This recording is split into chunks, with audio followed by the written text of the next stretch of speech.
Atenção porque vai começar a aula de geografia. Olá pessoal, espero que todos estejam bem. Eu sou o professor Lucas, de Geografia, e hoje daremos início à quarta UDB. O conteúdo da nossa aula, da nossa primeira aula, é uso do solo, rotação de culturas, terraceamento, aterros e curva de nível. Primeiro, daremos início com o que é o solo. O solo, mais do que simplesmente, é a camada superficial da Terra. É conceituado como substrato terrestre, que contém as matérias orgânicas e é capaz de sustentar plantas e vegetais sobre si, em um ambiente aberto, sendo resultante do intemperismo e da decomposição das rochas. Então, o solo que a gente vê normalmente, ele vem de decomposições de rochas e intemperismo físico, químico e biológico. Trata-se de um recurso renovável, ou seja, o solo ele é um elemento natural que por diversas vezes utilizado pelo ser humano em suas atividades produtivas. Embora a má utilização e a não conservação dos solos façam com que eles se tornem incultiváveis, para melhor compreender a sua estrutura, elaboram-se os conhecimentos a respeito dos horizontes do solo, assim nomeados O, A, B e C, e também a rocha-mãe, como no esquema a seguir. Essa parte superficial aí, ela é chamada de horizonte O. Depois vem o horizonte A, logo em seguida o B, o C e a rocha-mãe, que é a camada mais interna. O solo também ele é um recurso renovável, ou seja, ele é um elemento natural que vem da própria natureza. E agora a gente vai ver um pouquinho sobre o que é cada horizonte desses. Começando com o horizonte O, que é o primeiro da sequência. O horizonte O é o horizonte orgânico formado a partir da decomposição de materiais orgânicos de origem animal e vegetal. Então, todas as plantas que caem em suas folhas, todos os animaizinhos que ficam na superfície, que é decomposto ali, fica no horizonte O. Logo em seguida, temos o horizonte A. É o horizonte mineralógico, que, como o nome indica, é composto por compostos minerais, oriundos da rocha-mãe, a rocha que se decompôs e deu origem ao solo, e também outras áreas.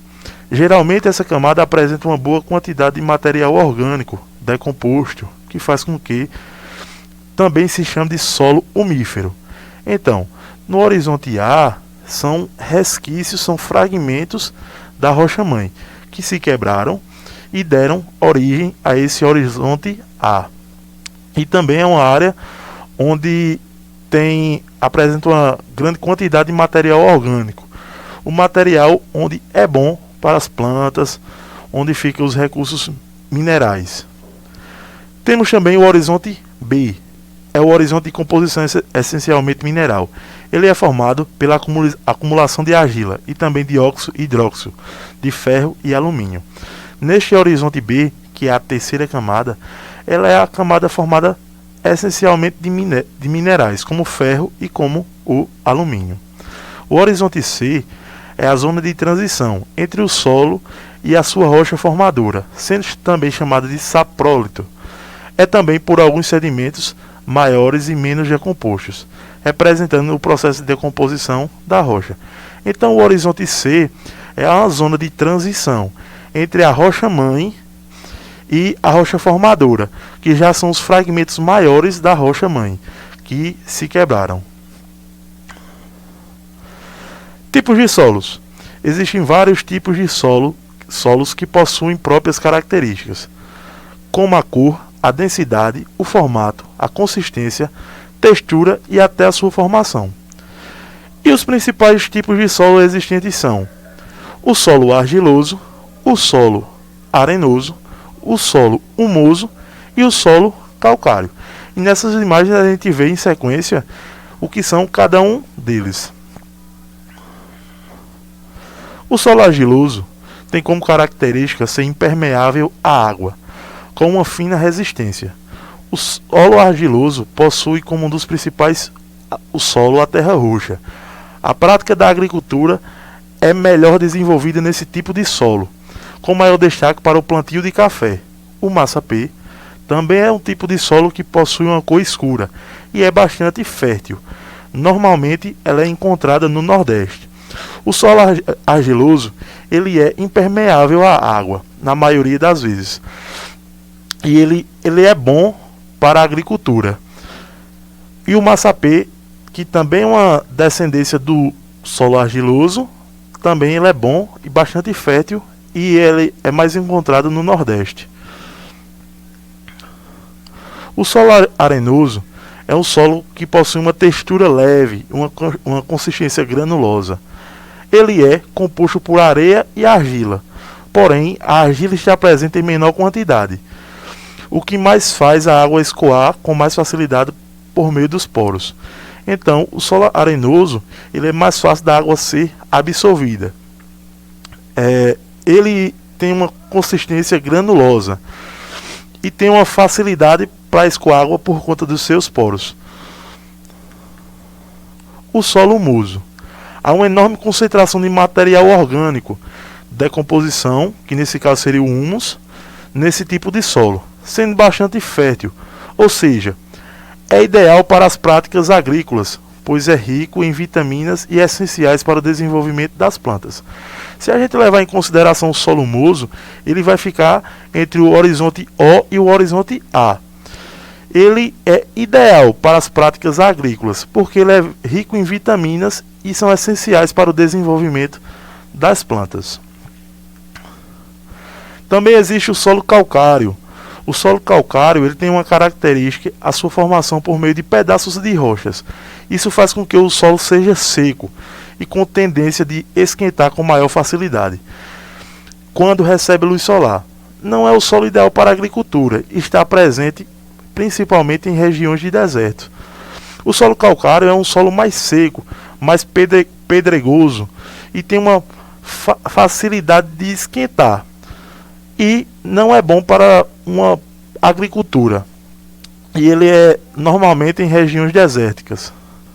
A cor do solo. Os solos podem ser classificados em 3 tipos de cores. Tem os solos avermelhados, o de cores escuras e os de cores claras.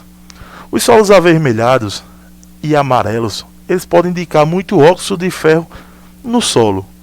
Já um solo de cor escura, ele mostra que há uma forte presença de material orgânico. E um solo de cor clara, ao contrário das escuras, ela indica uma pouca presença ou até mesmo inexistência de materiais orgânicos. O cultivo e conservação do solo. Existem diversas formas de cultivo na prática da agricultura. Existe o plantio direto, rotação de culturas, curvas de nível e afolhamentos. Essa diversidade de técnicas em razão das diferentes fins. Ora os agricultores priorizam a produtividade, ora priorizam a conservação dos solos. É preciso, pois conhecer as diferentes formas de conservação do solo, propiciado por cada uma dessas técnicas para o cultivo. Então se faz necessário cada agricultor ele conhecer um pouco dessas práticas. Por quê? Vai ser um modo diferente de plantação. O sistema de plantio direto, como o próprio nome sugere, baseia-se em realizar o cultivo diretamente sobre o solo, aproveitando os restos orgânicos da colheita anterior. Tal técnica é considerada agressiva, uma vez que não concede o tempo para a reposição dos nutrientes perdidos pelo solo na colheita anterior e demanda do uso de quantidade maior de herbicidas. Então, o plantio direto ele é um plantio agressivo. Por quê? Logo quando acontece o fim da colheita, o agricultor ele já começa uma nova plantação, aproveitando os restos orgânicos da plantação anterior. Com isso, não sobra tempo para a terra ela absorver os nutrientes suficientes. Já no sistema de rotação de culturas, ocorre uma alternância, entre os tipos de produtos a serem cultivados. Tal alternância não pode ser realizada aleatoriamente. Os produtos devem ser cultivados, devem possuir uma demanda de mercado e proporcionar recuperações dos nutrientes do solo. É a técnica mais adequada para a manutenção da qualidade das terras, pelo menos para conter as agressões ambientais realizadas pela agricultura. Então, a rotação de culturas é um sistema que ele divide a terra, certo? E dá um tempo de descanso para que uma nova colheita seja feita, e sendo de plantações diferentes. Se hoje é plantado milho, amanhã tem que ser, na próxima colheita tem que ser feijão, e assim tendo uma rotação. Outra boa técnica de cultivo do solo é o terraceamento. Ela consiste em realizar a produção ordenando a plantação em linhas que seguem as diferenças de altitude do solo.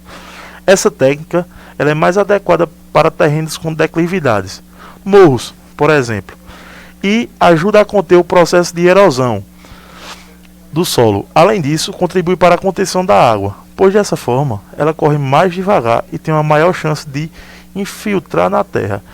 Essa cultura do terraceamento ela é bom para quem tem plantações em morros, por exemplo, porque ela tem um sistema de altitude do solo. A cada parte vai ter um tipo de plantação que segue um padrão.